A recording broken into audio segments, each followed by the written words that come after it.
сега е време за други содржини. Го шириме кадарот, бидејќи имаме гостин. Нашата Искра веќе го пречека првиот наш денешен гостин. Станува збор за младиот писател Андреј Медиќ Лазаревски, кој што неки ја открие новите визии на луѓето кои што умеат со зборот на овие простори. Искра, добро утро и за тебе, Андреј, добро утро исто така. Добро утро, Сузе. Прво мислев ќе кажеш го шириме кадарот за да ја собере Искра во кадарот. Не, Искра никогаш не изгледала подобро во последниве 20 години, морам да признам. Изнудено. Ти благодарам. Сузе, да, Андреј ова утро овде во студиото за да најави еден настан кој што ќе се одржи утре. Тоа доаѓа како младинско книжевно читање насловено Клинци. Но со оглед на тоа што си ти организатор и промотор на овој настан, односно на овие серија настани се надеваме што ќе бидат, прво би се почнала со тебе, Андреј.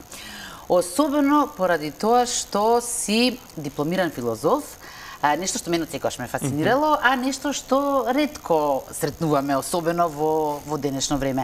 Андреј, зошто конкретно филозофија, кажи ми? Дипломиран професор по филозофија, бидејќи што знам, така е формално, нели, дипломата да ја наречам, ама филозофија, што знам, од секогаш ми било интересно, ми било интересна таа некоја филозофска размисла. Зборуваме за уште за античките филозофи, така? Значи, на самите студии се поминува целата филозофска мисла, значи од антика до современите некои филозофски правци, но изборот беше бидејќи генерално повеќе ги сакам тие хуманистички науки, филозофија, книжевност, уметност и некако најмногу на почеток кога требаше да одберам нели што ќе студирам, тоа ми беше првиот избор. После тоа си дојде нели и книжевност и така натаму. Знаеме како во давнешното минато филозофите на некој начин го држеле главниот збор во државите. Управувале на некој начин со нивниот збор се слушал. Дали денес го имаш чувството дека се маргинализирани, односно дека се маргинализирани умните луѓе? Не можам да речам дека се маргинализирани умните луѓе, бидејќи сепак мислам дека таа некоја интелектуална група на граѓани се уште го имаат главниот збор, колку и тоа политички да речеме да не изгледа така, но сепак мислам дека умните, мудрите луѓе го имаат важниот удел во општеството и придонесуваат кон развојот на ово општество. Сега јас бидејќи најмногу не знам дали конкретно за ова, добро, или генерално добро. Да, но бидејќи јас најмногу се движам во култура, можам да речам дека во културата, зборувам оние кои ја создаваат и ја практикуваат културата, таму мудроста е присутна. Роден си во овој милениум, да, 2001-та, како еден модерен филозоф гледа на денешниот свет, како би го дефинирал? Да, ова е многу комплицирано прашање, не знам особено дали рано наутро. Да. Станувам и од еднаш светот како треба да се дефинира. Не знам како би го дефинирал. Навистина не би можел да го дефинирам, бидејќи давање дефиниција за нешто е пред се тешка и одговорна работа, но е свет со многу можности, но и со многу предизвици. Да, така некако му доаѓа. Не ти беше доволно да студираш само филозофија, сакаш уште еден факултет, сега во моментов книжевност. Да. Студираш, така што стигнуваме и до другото твое, ајде да го кажеме, битисување. Ти си покрај филозоф, си воедно и поет. Да, тоа со поезијата не знам и колку има директна врска. Секако дека има, но не е пишувањето на поезија не е нужно поради студиите на општа и компаративна книжевност. Тоа беше повеќе избор за едно надополнување на факултетот, тоест на филозофскиот факултет на Институтот за филозофија. И сега запишав општа и компаративна книжевност токму поради таа потреба од едно продолжување на она што ми беше примарен интерес и во на самите студии на философија, бидејќи таму пак естетика најмногу ме интересираше, на тоа и дипломирав, и ова беше само еден природен след на тој интерес на тој институт. ајде да речеме со еден поетски наратив, што најмногу милуваш да опејуваш? Па убаво звучи. Да, убаво звучи, иако тие прашања околу инспирацијата, да речеме, Не те прашам тоа, која ти беше идејата, што те инспирира тоа, не, но еве со оглед на тоа што ќе доделиме две твои збирки на гледачите, за да знаат отприлика за што станува збор. Да, што да очекуваат. Да, иако насловот на самата збирка молитвени дискурси звучи малку како да забегувам на некоја претерана религиозност, не е така. Пред се таму се во овој случај насловот лаже. Па да речеме, да не судиме по корицата. Да, и намерно е тој наслов молитвени дискурси, бидејќи тој дискурс кој е типичен за научното, тешко се спојува, да речеме, со молитвеното или со религиозното. И таму пред се занимавам со некакви философски прашања кои мене тогаш кога ја пишував збирката ме интересира, не дека сега не ме интересира, но тогаш така некој ми дојде момент кога тоа и го работев и на факултет, тоа и ме интересираше некои прашања околу философскиот концепт на Бог најмногу, но поврзан со уметноста, со толкувањето на уметност низ различни философски правци, и од тоа ми беше предизвик да создадам поезија. Значи ова не е некоја најлирска поезија, да речеме, не знам дали филозофска поезија можеме да кажеме дека постои, но па зашто да не? Нов правец можеш да си измислиш. Но ете, интересна филозофска поезија. Да, добро. Ако така ќе се окрстиме, како и да е, оваа збирка може да добија двајца гледачи, така што од овој момент може веќе да се вклучите слободно и во емисијата. Андреј, младите се пореволуционерни од нас возрастните. Секако и пишаниот збор е еден од начините да се промени нешто. Веруваш ли дека може пишаниот збор да доведе до промени, да направи некоја промена? Да, ова прашање ми го поставија исто на интервју што го правев вчера. Може би не на глобално ниво, но еве кај поединци сигурно може да промени нешто. Да, мене многу ми се допадна еден одговор кој го даде Викторија Ангеловска на тоа прашање. Тоа е едно од учесничките на настанот кој ќе го најавиме подоцна.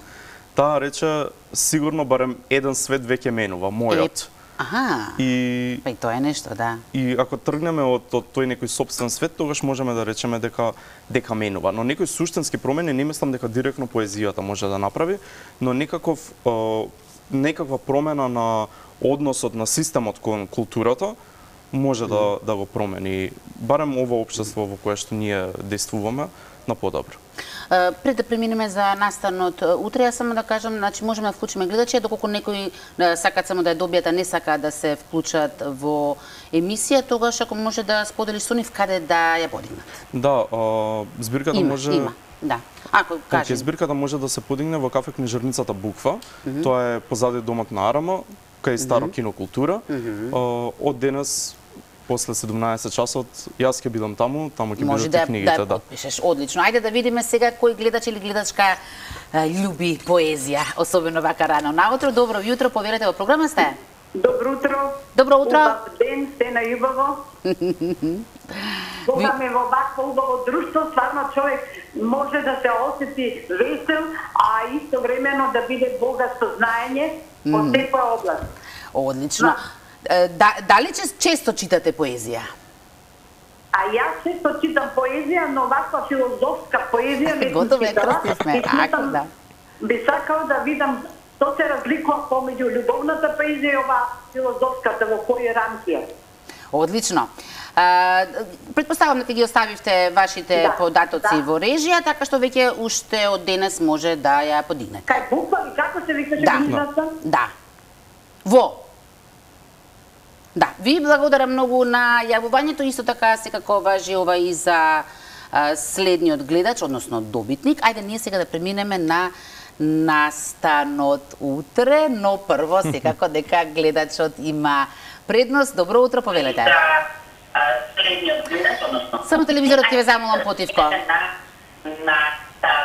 Охо, ваков ми гласот, се надевам дека не ми е ваков гласот. Реже, ќе ве замолам да му кажете на гледачот да го стави на потивко телевизорот, затоа што ова стварно иритира. Доколку во споставиме врска добро, ние да продолжиме, значи, за настанот што ќе се одржи утре е во организација на Култура Бета. Што е Култура Бета? Култура Бета е младенска организација за афирмација на култура, особено младенска култура. Тоа е еден проект кој го започнавме јас со уште неколку млади, прво мои другари, сега и мои колеги, соработници на се што работиме.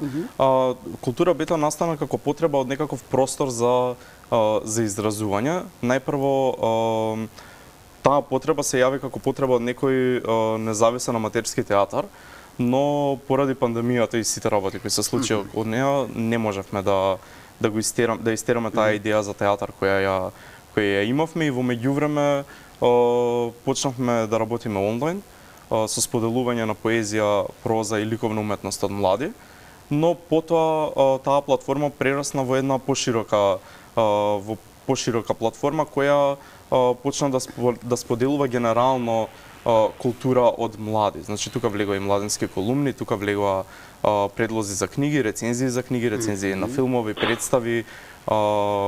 Потоа проширивме и на некои области од јазикот и генерално Култура Бета прво како онлайн платформа се прошири во некои убави рамки кои јас не ги очекував.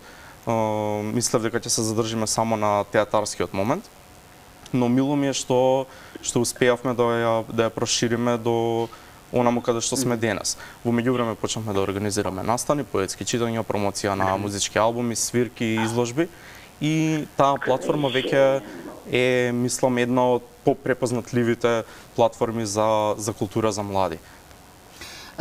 Стигнавме до самиот настан што ќе биде утре, но еве да го испочитуваме гледачот. Добро утро, повелете. Добро утро, Искра. Добро утро. Аз прво да се насмееме. Ајде, најубаво, така е. Така да го започнеме ден. Сега, Искре, го поздравувам твојот соговорник. Андреј? И многу ме е мило и мојот живот сака многу луѓе што напредуваат, што се способни за све. Јас сум кажала и пак ќе кажам, ја поздравувам мојата внука Дучица. Иста на 9 години имаше промоција, извадих книга, среќно делење беше, ама ми е жал прекина. И више не, аз му пожелувам на детево да не прекинува до крај да работи така. А лавда му е. Ви благодарам, Фимка, на јавувањето. Вие можете исто така да си ја подигнете веќе од утре книгата, дали за вас, дали за внучето кој што сега веќе е пораснато, како и да нема што да ви е криво, затоа што никогаш не е касно. Ајде, сега, Андре, стигнавме до утрешното книжевно читање, Клинци. Добар наслов, морам да кажам. Колку што разбрав, замислата е еднаш месечно да се одржува. Ова ќе му дојде како второ книжевно читање. Ова е второ книжевно читање, иако не е веднаш наредниот месец после првото, но поради празниците кои беа овој период и други обврски кои ги имавме, во меѓувреме го прославивме 4-тиот роден ден на Култура Бета и правевме еден друг поголем настан. Дојде на ред сега второто издание на Клинци. Да, тоа е книжевно читање пред се, но не е само книжевно читање. Замислено е како мултимедијален настан, бидејќи секој издание е придружено најмалку само со изложба, но размислуваме понатаму да вклучиме и проекции на краткометражни филмови, можеби некои поамбиентални свирки, но да, овој настан кој ќе биде нели во петок во Europe House од 20 часот, ќе биде книжевно читање и изложба. Ајде да ги запознаеме актерите, учесниците. Да. Учесници ќе бидат 4 млади поети и поетеси, тоест еден поет и 3 поетеси во случајов, кои се исклучително квалитетни, исклучително добри и кои имаат потенцијал огромен за тоа што го прават. Тука се Викторија Ангеловска, која пред 2-3 месеци ја издаде својата втора стихозбирка, Ноќта се знае. Потоа Софија Тодоровска, и таа е исто авторка на на две стихозбирки. Дамјан Златановски, кој иако се уште нема стихозбирка, тој е застапен веќе во неколку антологии, објавени му се песните на неколку онлайн платформи и мене ми е еден од подрагите млади поети, бидејќи навистина ми се допаѓа тоа што го пишува. Тој меѓу другото е член на Култура Бета и работи на се ова што го работиме со Сдруженијето. И тука е уште една млада поетеса, Драгана Стојадиновска, која исто така што го влегува во овие води. Да. Покрај нив, младиот уметник Бојан Звездаковски ќе има своја изложба ликовна и ние, тоест тие петорица со се мене го правиме тој пакет за овој настан.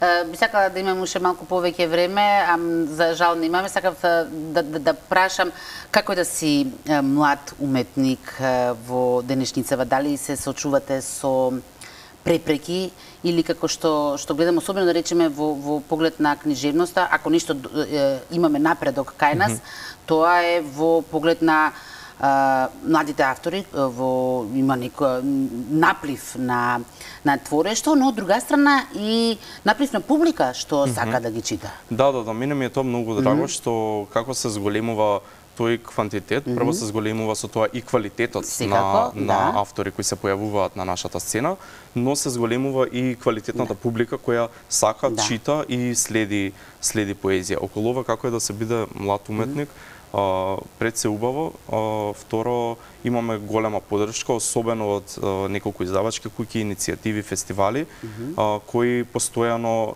ни помагаат во се што правиме и не поддржуваат и секако има интерес кај нив и кај публиката да го следат ова што го правиме, што ми е многу драго. Па да, едни без други, впрочем, и не може. Да, точно, бидејќи само така се гради културна сцена. Андреј, многу ти благодарам, уште еднаш да ги поканеме, значи утре вечер во 20 часот во Европа куќа, така може да го кажеме, нели? Да, Европската куќа. Добре дојдени се сите, претпоставувам, иако е младинско книжно читање, значи младинско е само во поглед на учесниците, на секако отворено е за секако публика. Сакав да кажам. Да, секако. Ти благодарам. Суза? Фала ти. Ти благодарам и јас, навистина беше задоволство да се слуша ваков млад човек со вакви таленти и инспиративно делува, претпоставувам, не само на возрастната, туку и на младата публика, а